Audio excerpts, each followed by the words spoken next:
$100,000 რო ვახსენე ციხის ეპიზოდზე, როდესაც პატიმრობაში იყო და ვალის დათმობა გააკეთებინეს, ციხიდან ხალხი გარეთ ვერ ახერხებდა მაშინ კრედიტის აღებას და ბესოხარძიანმა მოახერხა, რომ TBC ბანკიდან კონკრეტულად აიღო $100,000.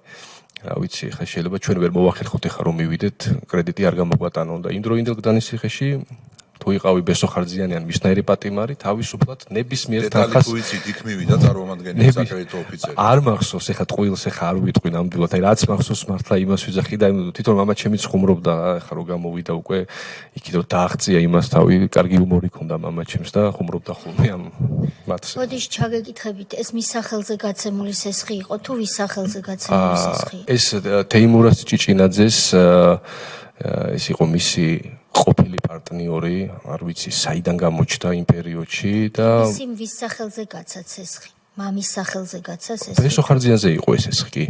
ანუ ჩვენ რომ გამოვითხოვთ ამ სესხის დოკუმენტაციას თუ დაგჭირდა ბესოხარძიანის სახელზე? კი, უნდა იყოს ესეთი, უნდა იყოს ეგეთი თუ არა ეკანონიკაშვილის სახელზე მაინც, მაგრამ ეს თანხა წასული არის